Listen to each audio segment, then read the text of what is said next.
Rabindranath Tagore, para mim, foi um dos grandes pensadores, dos grandes filósofos e poetas dos nossos tempos. Eu coloco no topo, entre os grandes mestres da atualidade, ele que conviveu com Gandhi e que foi um dos principais difusores da filosofia védica, do pensamento védico no mundo ocidental também. Ele nasceu em Calcutá em 1861 e faleceu em 1941. E o seu trabalho foi um trabalho muito marcante, tanto em termos de difusão desses conhecimentos no Ocidente, mas principalmente o trabalho educacional que ele realizou na Índia.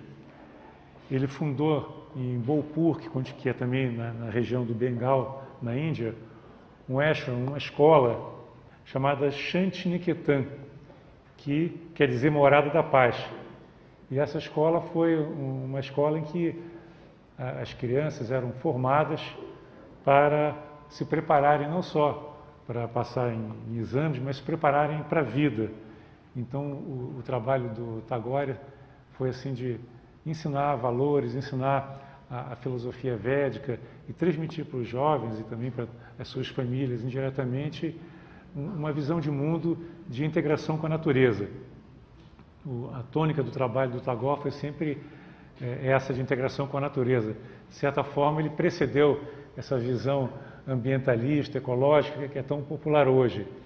Ele, na sua época, no início do nosso século, ele já falava muito disso, da importância de se vivenciar a natureza, que nós somos inseparáveis da natureza.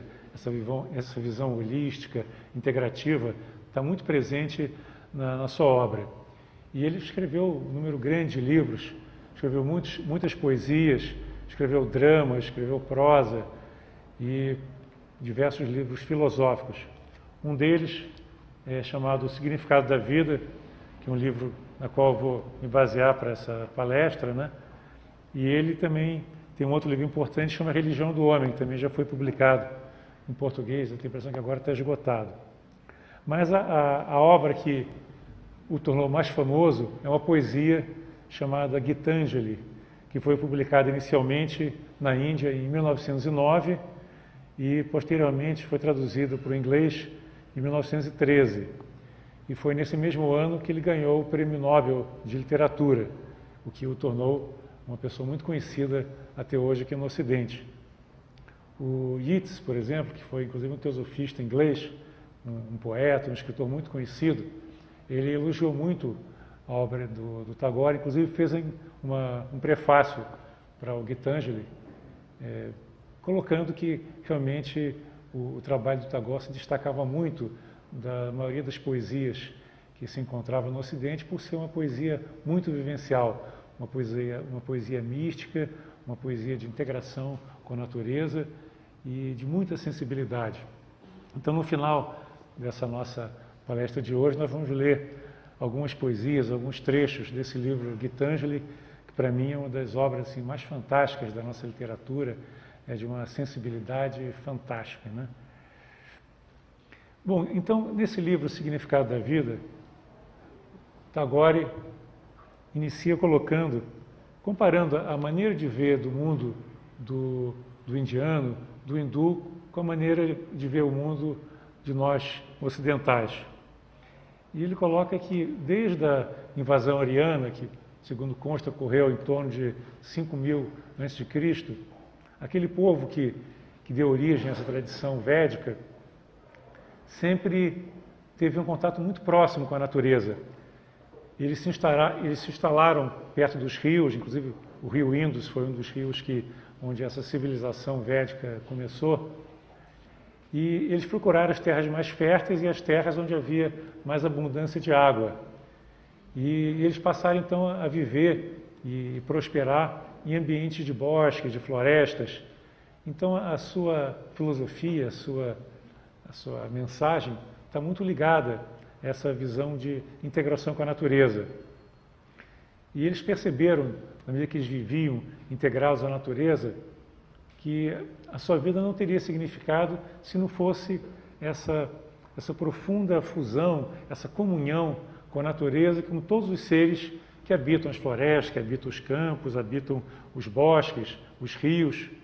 Então vamos dizer, essa visão integrativa e ecológica está na essência do pensamento védico, do pensamento indiano, que também está muito presente nos Upanishads, que são os escritos assim que são um pouco mais recentes, né, mas que refletem de forma poética e mística essa vivência védica. Inclusive o Tagore cita muito os Upanishads.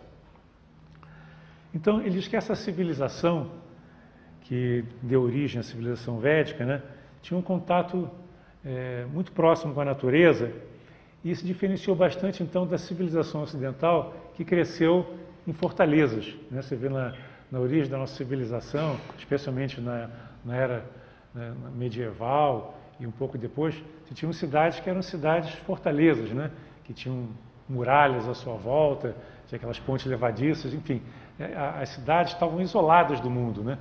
As pessoas se fechavam nas suas cidades e, por conseguinte, se afastavam da natureza, levavam uma vida muito confinada naquelas paredes dos castelos, daquelas cidadelas que eram muito fechadas em si.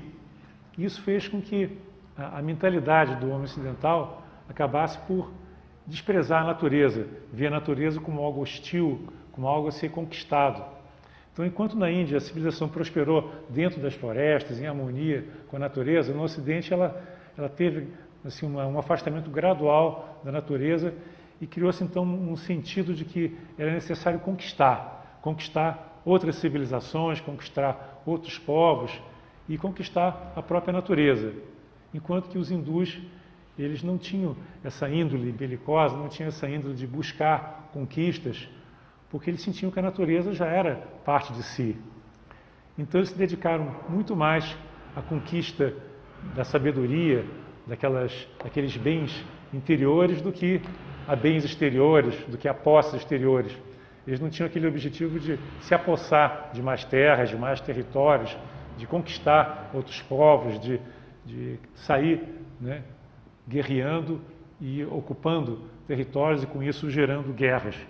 Por isso que toda a filosofia indiana é muito baseada na ideia de paz, né, na ideia de render homenagem à natureza, a rinça, a não violência, a inofensividade, está na raiz desse pensamento hindu, desse pensamento védico. Então, o Tagore coloca muito isso, né, que nós deveríamos buscar uma inspiração nesse conhecimento antigo védico, né, para tentar reestruturar a nossa visão de mundo.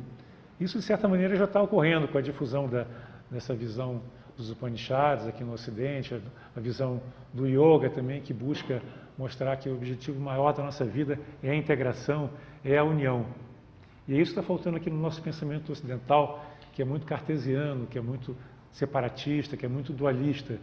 Começar a ver que por trás da separatividade, por trás dessa diversidade que existe no mundo, existe uma unidade que é a razão de ser de tudo que existe, de tudo que está projetado exteriormente.